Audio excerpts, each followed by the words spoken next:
Hi all, I'm Yong Lin from the Hong Kong University of Science and Technology.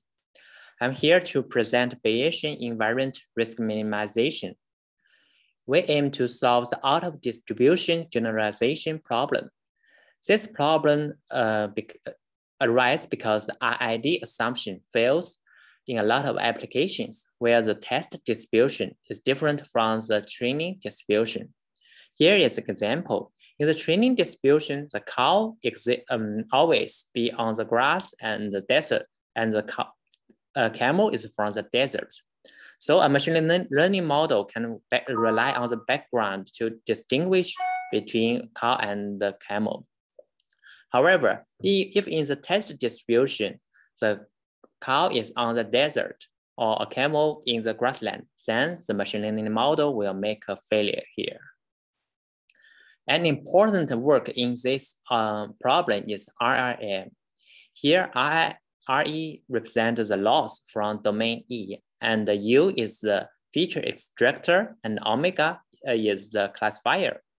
IRM requires the feature representation should be invariant in all domains, such that there exists a common omega that is simultaneously optimal for all environments. This means this gradient term should be 0.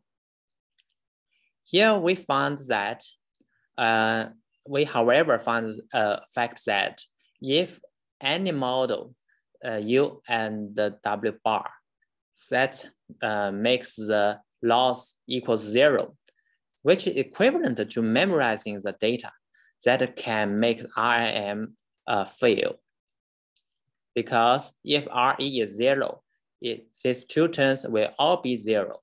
And it means that as long as the model memorizes all data, RIM will degenerate to ERM, and it imposes no restriction on the invariant learning. Here is the empirical evidence. We train ERM on the colored MNIST with 3-layer MLP, and we calculate the penalty of RM, but the penalty is not imposed on the model.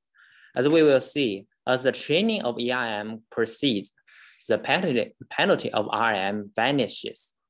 The larger model or the smaller data set, this phenomenon is more obvious. Here we introduce our Bayesian invariant minimization. Our motivation is to introduce Bayesian inference to alleviate overfitting. Our key observation is that if the representation extract only invariant features, then the posterior WE for each domain is the same. So our formulation goes as the following.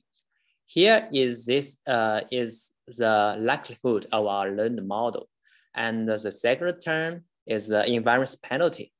This means that QUW is the posterior of the classifier on the mixture of domains, and the QUE is the posterior of the classifier on domain E. If these two posteriors differs from each other, then it means that the feature representation extract non-invariant features. So we impose a penalty here. If they are the same, it means that you successfully learn an invariant feature.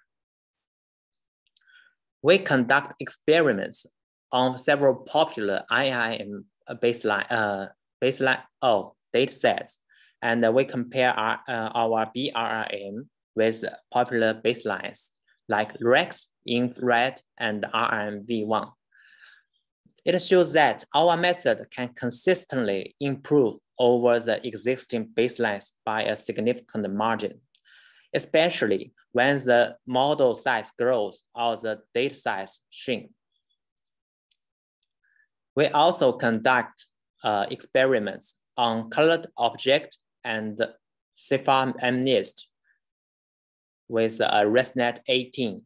Our method also consistently outperforms the existing baselines by a significant margin. Thanks, that's all.